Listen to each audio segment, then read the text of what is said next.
Hermano, buenos días. Hoy vamos a tratar un tema que he titulado El significado de la conversión. Y lo vamos a ver en Lucas 19, 1 al 10. Para introducirnos veremos que la experiencia de Zaqueo, un cobrador de impuestos, ilustra el significado de la conversión. El hecho de saber que existe esta experiencia al alcance de toda persona, pues debe despertar la esperanza en todo corazón que realmente siente la necesidad y desea encontrar a Dios como si fuera cara a cara. Pero antes debemos decir que la conversión va muy de la mano con el arrepentimiento genuino, pues si no hay arrepentimiento, no puede existir el cambio interior tan necesario en todo ser humano que lo hace redirigir su vida hacia un nuevo punto. ¿Cuál es ese nuevo punto? Una relación de amor con Dios. Te invito a que vayamos a ver lo que Dios nos enseña esta tarde a través de su palabra en la vida de este hombre Zaqueo. Primero veremos quién era Zaqueo como nuestro primer punto y leemos ahí en Lucas 19, 1 y 2. Dice: Jesús llegó a la ciudad de Jericó. Allí había un hombre rico que era el jefe de los cobradores de impuestos. Su nombre era Zaqueo. De entrada vemos que en el versículo 2 nos da la respuesta. Zaqueo era el jefe de los cobradores de impuestos en esa ciudad de Jericó donde el Señor llegó. Y ser el jefe de los cobradores de impuestos significaba que él era el que ocupaba el lugar principal. Significaba que él era el que mandaba y sobre todo el que tenía una posición muy privilegiada delante del gobierno romano. Zaqueo, siendo el jefe, se dedicaba a reunir los impuestos que se cobraban para Roma, pero además él gozaba de tener una abundante riqueza material, especialmente mucho dinero. Así era la vida de este Zaqueo. Ese era Zaqueo, el hombre que se encontró, con el que se encontró Jesús en Jericó. Debemos decir que era odiado. Zaqueo, como cobrador de impuestos, igual que los demás, era odiado por los de su nación por tres razones principales. Primero, porque servían a los conquistadores romanos. La mayoría de los cobradores de impuestos eran judíos, pero a los ojos de la gente los tenían como traidores a la nación. Y esto hacía que fueran rechazados completamente por toda la sociedad judía y sin derecho a los privilegios que les daba la religión del judaísmo. No podían participar de ello. Así que también estos eran odiados porque mostraban un carácter mentiroso, eran deshonestos y eran injustos. La mayoría de los cobradores de impuestos eran extremadamente ricos porque el gobierno romano les permitía cobrar más del porcentaje requerido del impuesto. Así que esto lo hacían de manera abusiva, cobrando y añadían lo que ellos querían. Además, eran tan corruptos que eran fácilmente sobornables por los ricos que querían evitar impuestos. Abusaban del ciudadano común y mentían al gobierno cada vez que podían. Una cosa más por lo que tenían el odio de la sociedad judía era que ellos asumían derechos que pertenecían solamente a Dios, porque a los ojos de los judíos, Dios, el sumo sacerdote y el gobernador judío en función eran la cabeza del gobierno judío. Por lo tanto, ellos sostenían que como pueblo de Dios, los impuestos debían ser pagados únicamente a Él y no a los gobernadores terrenales. Hacer esto significaba negar sus derechos a Dios.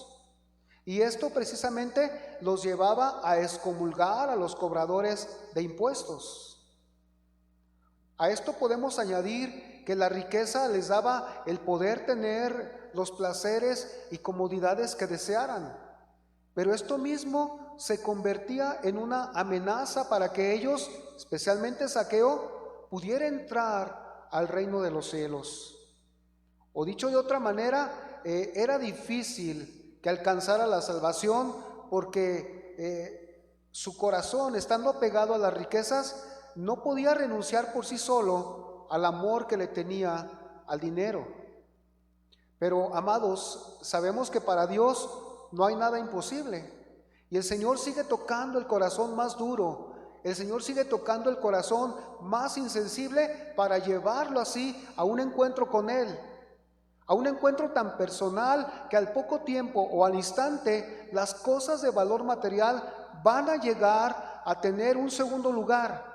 Van a dejar de ser prioridad en la vida de aquella persona que se encuentra con el Señor.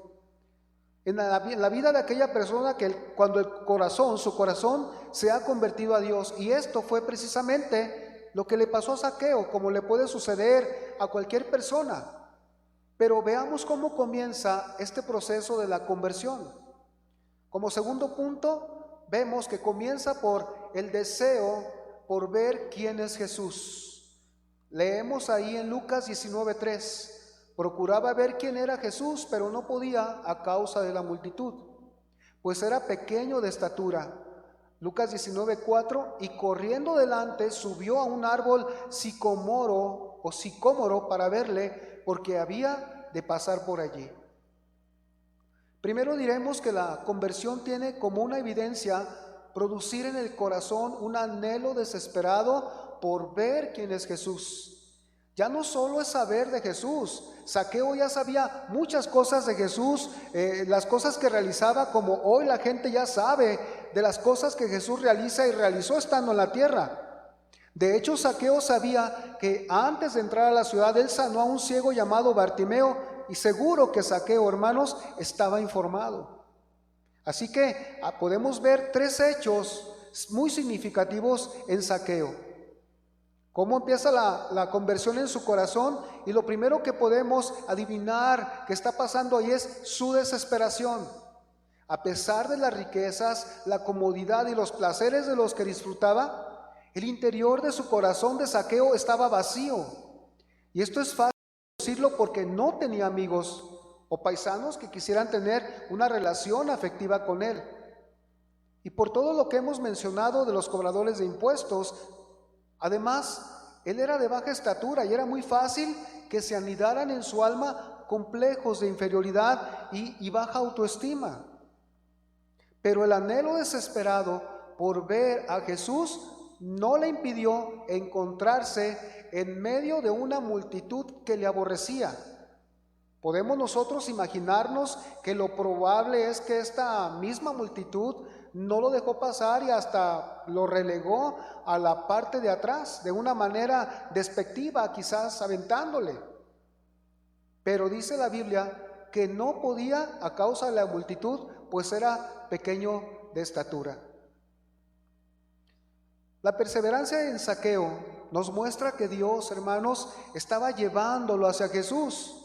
Por eso el Señor Jesús expresó esta palabra en Juan 6:44. Ninguno puede venir a mí si el Padre que me envió no le trajere, y yo le resucitaré en el día postrero. ¿Qué más vemos en este proceso de la conversión en el corazón de Zaqueo? Vemos que había una humillación. Imagine usted a Zaqueo, un hombre de alta posición, aunque de baja estatura, pero era rico, trepado en un árbol, solo para ver a una persona que él ya consideraba importante.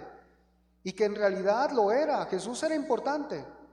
Y tanto deseaba verlo que se olvidó de todos los que le rodeaban y se humilló mostrándose como un niño atrevido encima de ese sicómoro, de ese árbol, dejando de lado toda oposición, su propia estatura, su personalidad acomplejada, en fin, dejó cualquier impedimento. Él estaba determinado a ver a Jesús y nada lo detendría. ¿Qué te detiene a ti de ver a Jesús? Vamos a seguir lo que dice aquí. Dice que también la obra de la fe en el corazón de Zaqueo se estaba llevando a cabo. Y lo más seguro es que Zaqueo ya había sentido en algún tiempo el despertar de la fe en su corazón. Él había escuchado que Jesús era el Mesías y de cómo llamó a Mateo, otro colaborador de impuestos, a que fuese su discípulo. Zaqueo comenzó a creer lo que escuchaba de Jesús, a creer lo que oía, Así que lo que estaba sucediendo en su interior solamente, amados, era la evidencia de un despertar de la gracia de Dios empujándolo hacia el Señor. En Mateo 11:28 el Señor dice: vengan a mí los que están cargados trabajados y cargados, y yo os haré descansar. Llevad mi yugo sobre vosotros y aprended de mí, que soy manso y humilde de corazón, y hallaréis descanso para vuestras almas. Y esto precisamente era lo que estaba buscando Zaqueo. Como un tercer punto, cuando está el proceso de la conversión y se está haciendo realidad en una persona, el corazón está abierto para recibir la invitación de Jesús. Perdón. En Lucas 19:5 dice: cuando Jesús llegó a aquel lugar, mirando hacia arriba, le vio y le dijo: Zaqueo, date prisa, desciende, porque hoy es necesario que pose yo en tu casa. Versículo 6. Entonces él descendió a prisa y le recibió gozoso. Jesús estaba pasando exactamente por el lugar donde estaba Zaqueo, en aquel árbol. Y dice en nuestro versículo que él miró hacia arriba y le vio. Debemos notar dos palabras semejantes pero diferentes en su sentido espiritual: mirar y ver. La primera, mirar, nos dice que Jesús miró, pero no miró al infinito, no a todo y a nada. Jesús miró hacia arriba porque él sabía que allí estaba un hombre deseoso de conocerlo. Y la segunda palabra es que vio. Y este vio significa que la mirada del Señor fue hasta el corazón de Zaqueo. No solo estaba mirando su persona, sino también estaba mirando la fe de lo profundo de su corazón. Esto lleva a nuestra mente a comprender que Jesús está mirando a toda persona que desea conocerle o que espera conocerlo, no importa en qué lugar se encuentre. Hablando geográficamente, pero podemos decir que Jesús mira en qué lugar espiritual te encuentras hoy. Si te encuentras en los lugares oscuros de pecado, o si te encuentras en los lugares en medio de la diversión del mundo, o también quizás te encuentres en la búsqueda de conocer la verdad.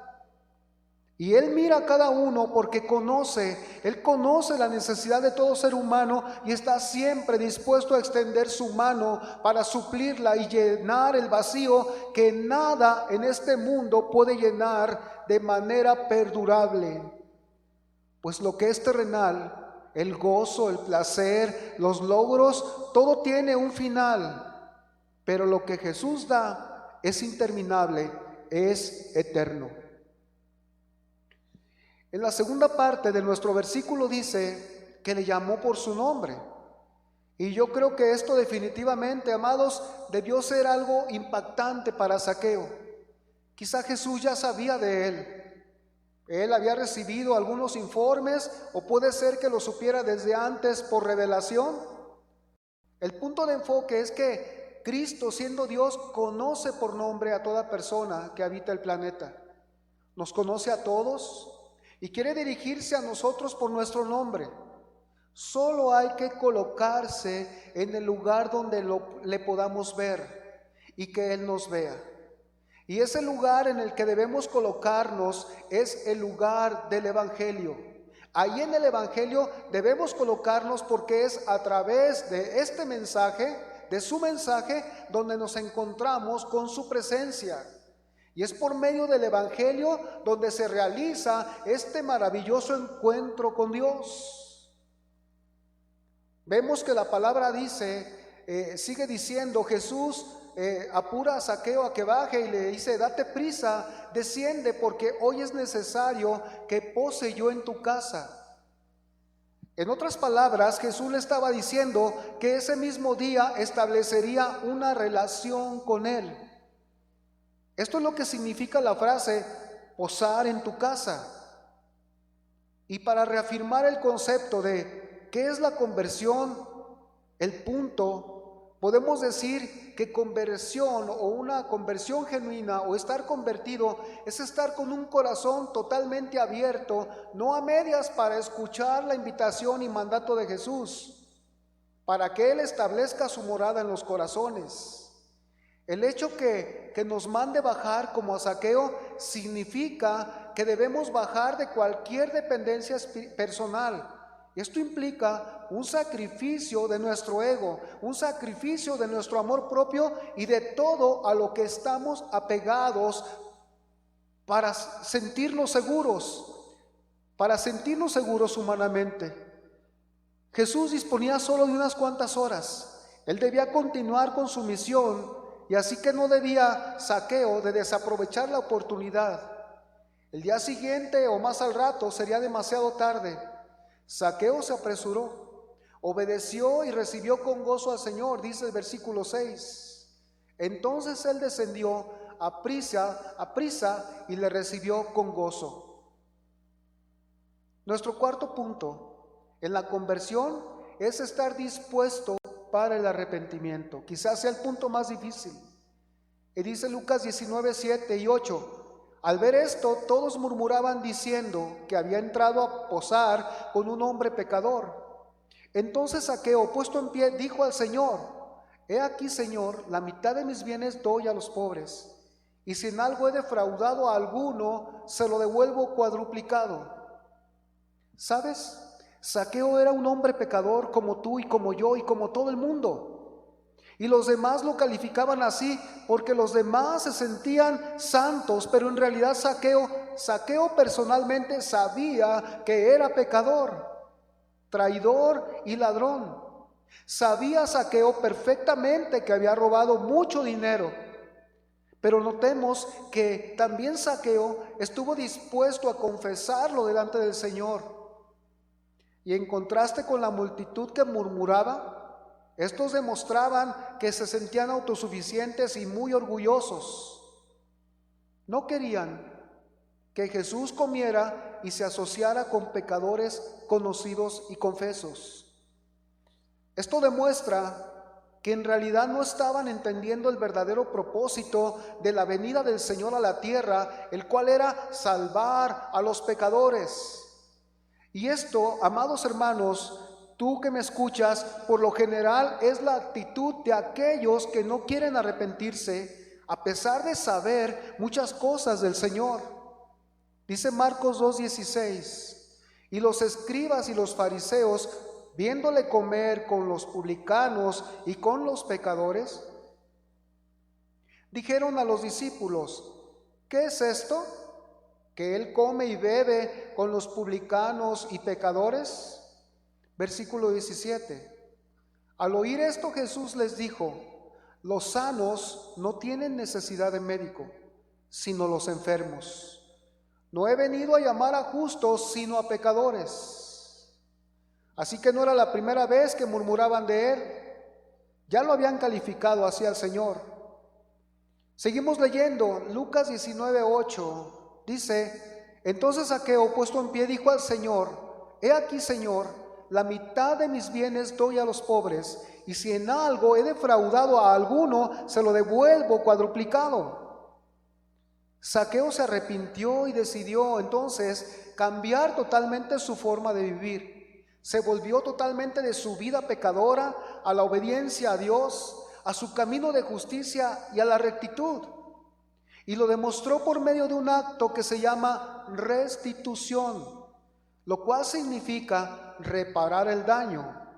En este caso, él devolvió lo que había robado y aún más allá de lo que marcaba la ley. Dice: la mitad de mis bienes doy a los pobres. Zaqueo hizo exactamente lo que Jesús enseñaba una y otra vez como fruto del verdadero arrepentimiento, e hizo lo que aquel joven rico no quiso hacer: desprender de su corazón las riquezas y recibir la gracia salvadora de Dios en Cristo. Quizá tardó un buen tiempo en restituir a cada uno lo que les había robado, pero al final lo hizo, y por eso su nombre quedó escrito en este Evangelio de Lucas. Claramente, hermanos, podemos ver que la restitución viene a ser el fruto de un verdadero arrepentimiento y de una genuina conversión. Y debemos reflexionar si en nuestras vidas no hemos restituido el daño que hicimos a otros. Entonces debemos seriamente ponernos a pensar en que es necesario para dar el testimonio realmente de que Cristo ha venido a nuestra casa, a nuestra vida, el que ha establecido una relación mutua. Porque déjame decirte que de dos cosas está compuesta la vida cristiana: seguir a Cristo y vivir justamente conforme a la palabra de Dios. Como quinto punto, en una verdadera conversión, o lo que es un corazón convertido realmente, debe cambiar la visión que tenemos de Jesús. Dice el versículo 9, Jesús le dijo: hoy ha venido la salvación a esta casa, por cuanto él también es hijo de Abraham. Versículo 10, porque el Hijo del Hombre vino a buscar y a salvar lo que se había perdido. Podemos entonces decir que convertirnos, amados, es mirar a Jesús como nuestro Salvador. Todas las opiniones que podamos tener del Señor, si no son como el que vino para salvarnos, entonces, amados, no hemos llegado a una genuina conversión. Por tanto, no nos hemos arrepentido verdaderamente, porque el Señor vino proclamando dos cosas. El Señor vino proclamando la salvación por medio del arrepentimiento, pero también vino proclamando esto para llegar a ser verdaderamente convertidos. Si no hay arrepentimiento, no hay salvación. Y si no hay restitución del daño, entonces es dudoso que exista una conversión genuina. Porque cuando llega cuando llega Cristo a la vida de todo ser humano, la bendición alcanza o alcanzará a su familia. Esto debes tenerlo muy en cuenta. Porque las obras de justicia que ahora hacemos en Él son retribuidas en prosperidad por parte de Dios para ese hogar que ha sido salvo y en el cual se ha convertido la persona. Hoy ha venido la salvación a esta casa, le dijo a Zaqueo, y recordemos que casa aquí tiene que ver más que con la construcción, se refiere a la familia. El Señor termina con unas palabras que revelan bastante del estado de Zaqueo, de su salvación y de toda persona que no lo ha conocido, pero aún más revela la misión que tenía encomendada por el Padre. Ahí en el versículo 10 leemos una vez más: porque el Hijo del Hombre vino a buscar y a salvar lo que se había perdido. Jesús, amados, es el Salvador, y Él mismo proclama quién es y para qué fue enviado. Dice que Zaqueo era uno de tantos que había estado perdido y que ahora era un participante de las bendiciones de Abraham. Aunque Zaqueo era judío de nacimiento, su estado espiritual era perdido espiritualmente. Y los perdidos son los que están pereciendo, son los que están siendo destruidos, los que están perdiendo la vida eterna y están siendo separados de Dios o están separados de Dios. Recordemos que Jesús es el que busca y el que salva a los perdidos. Él habló al corazón de Zaqueo como puede hablar hoy a tu corazón, como habla mi corazón. No dejemos pasar el tiempo porque puede ser demasiado tarde. ¿A qué podemos llegar como conclusión? ¿Qué nos enseña Dios? Lo haremos con estas preguntas. ¿Somos verdaderamente convertidos? ¿Nuestro cambio ha sido radical y ahora buscamos reparar el daño que hicimos? Si es así, entonces podemos responder que sí. Ahora, si nuestro corazón ha sido totalmente abierto a Jesús y Él ha hecho su morada estableciendo una relación mutua, entonces nuestra conversión ha sido real, porque con Él hemos hecho los cambios necesarios de nuestra manera antigua de vivir. ¿Se puede usted dar cuenta que usted es un genuino convertido? Cuando en su corazón Cristo significa que es su Salvador y no solamente alguien común. Usted se puede dar cuenta que es convertido realmente cuando la manera de verle a Jesús le ha llevado a adorarle como su Redentor. Y por último, ser genuinamente convertido es saber de dónde Cristo ha amado, de qué lugares de pecado lo ha sacado para salvarle y darle vida eterna. Es cuando el corazón lo vive, cuando el corazón lo siente, porque ha sido hallado por Él, cuando ha sido buscado y encontrado de un extravío de muerte espiritual. Solamente podemos terminar este mensaje, solamente podemos terminar con una sola frase, que solo cabe dar gracias a Dios por tan grande amor. Dios bendiga su vida y démosle gracias por medio de una oración. Padre, te damos gracias, Señor, porque mandaste a Jesucristo para salvarnos, para buscar y salvarnos. Porque mandaste a Jesucristo, Señor, a morir en esa cruz para lavarnos en esa sangre preciosa que nos limpia de todo pecado y nos da la vida eterna. Gracias porque como a este hombre, como Zaqueo, Señor, nos miraste, Señor Jesús. Nos impulsaste con una bella invitación, Señor, de posar en nuestros corazones, Señor. Y gracias, porque ha sido tu gracia la que nos ha impulsado, la que nos ha llevado a abrir el corazón, Señor. Gracias esta mañana por tu palabra, Señor, y te damos la gloria y la honra por siempre. Seas glorificado hoy y siempre.